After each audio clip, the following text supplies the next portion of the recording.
Hey gang, Glenn here, and I was going to do a unboxing for you of a Funko Pop mystery box, but unfortunately, I filmed the whole thing and turns out that the audio track did not come through. So, since you can't unbox something twice, this has turned into a overview of a Funko Pop mystery box.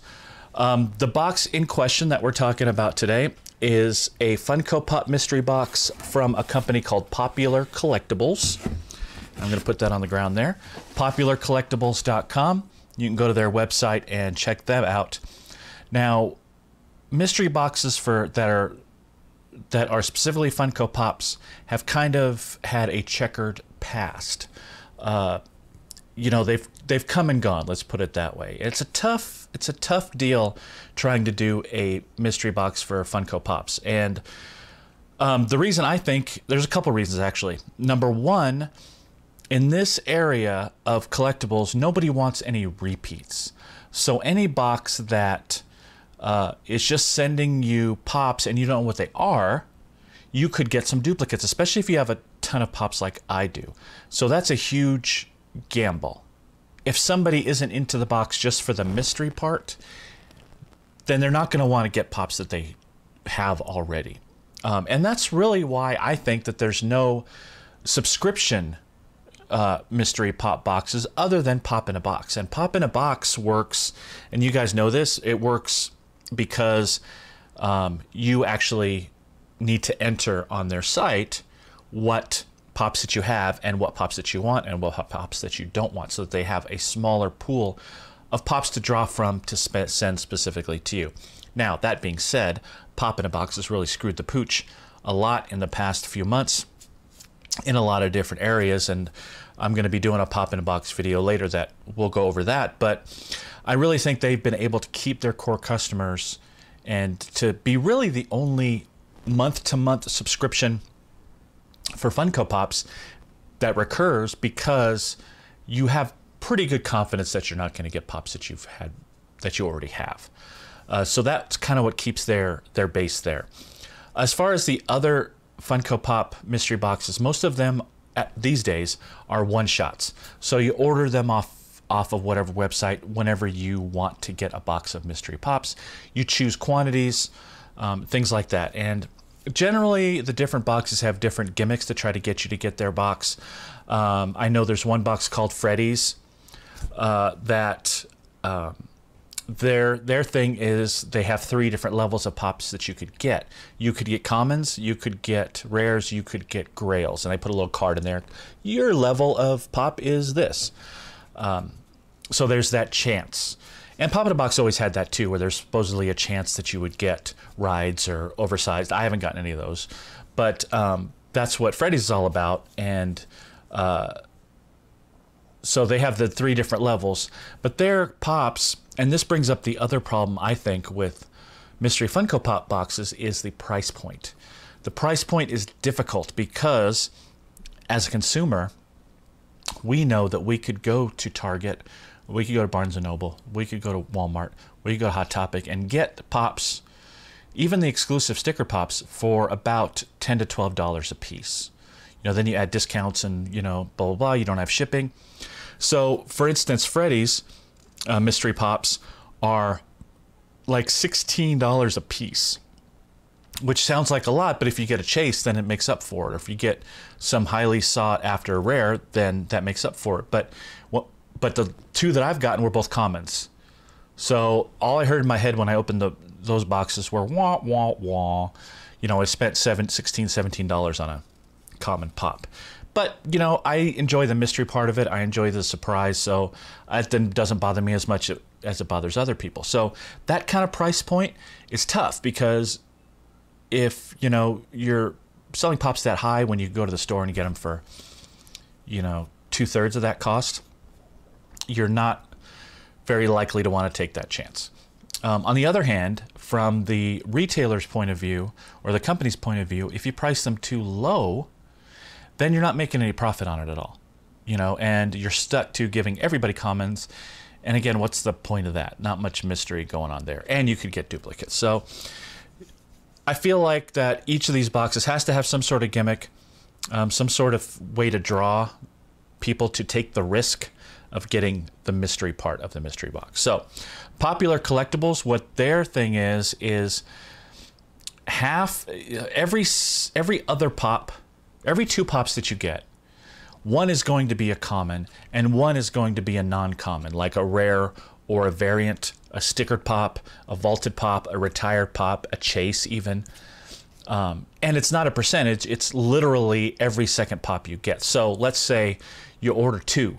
One is going to be a common, one is going to be a non-common. If you order 4, 2 are going to be common, 2 are going to be non-common. So you're not going to order 4 and get 4 commons, or order 6 and get 6 stickered non-commons. It's literally one, every other one is going to be a common or a exclusive / whatever pop.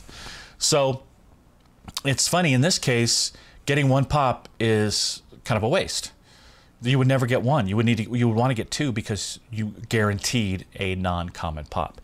You wouldn't get 3. You wouldn't get 5. You wouldn't get 7. You want to keep it even so that you're still getting the same amount. So what I did is I got a set of 6 pops.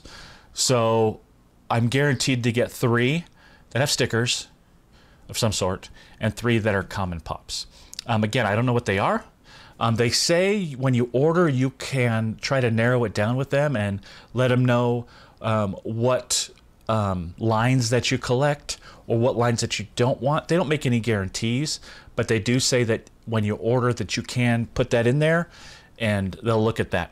I didn't really see a place to do that. When I ordered, I may have just missed it, but I didn't do anything like that. I just kind of, went for broke and let them kind of figure it out themselves. So basically, I opened the box and I had 3 sets of 2 pops, which is exactly what it was supposed to be. So they're paired off, the common and the non-common. So the first set of 2 I got, the common is Goku from Dragon Ball Z. Now, I'm not a big Dragon Ball Z fan, but I wasn't terribly disappointed to get it.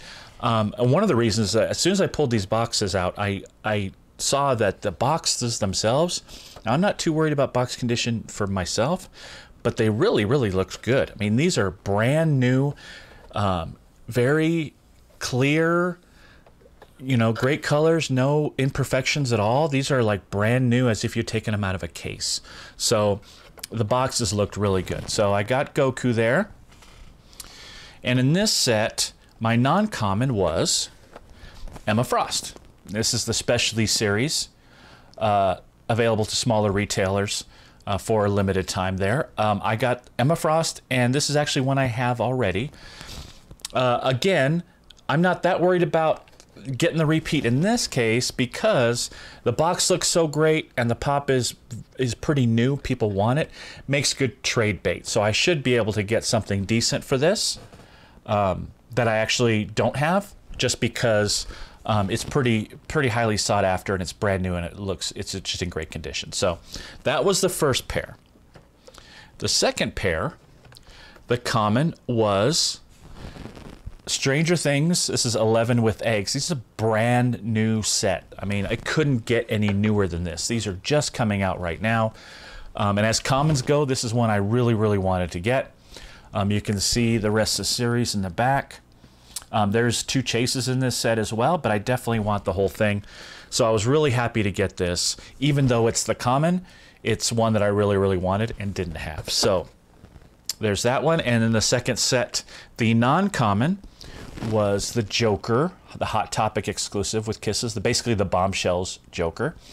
This is one I do have already. So 2 for 2 with stickered pops that I already have.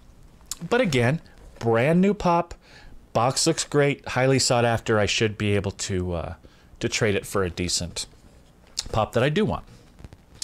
All right, and lastly, the last pair, the common, I got Willy Wonka. Now this is one I do have already. So this is the first common that of the 3, the only common of the 3 that I already have. So that's kind of a bummer, but you know what? It's hard to fault them. They don't know what I have, right? So this is part of that risk. It's part of that mystery involved. So there's the common. And then the last non-common, we've got a Walgreens exclusive. This is Ms. Marvel Walgreens sticker there, Kamala Khan, and yet again, one that I already have. So all three of the non-commons that I got were repeats for me. I got already. And then one of the commons I had already. So the only two new pops I got are 11 and Goku. And Goku I don't really care about. So that leaves us with the one pop that I really like and didn't have out of this set is this one. So that's not a great batting average, but as I said, all three of these non-common pops I should be able to have pretty good trade value from.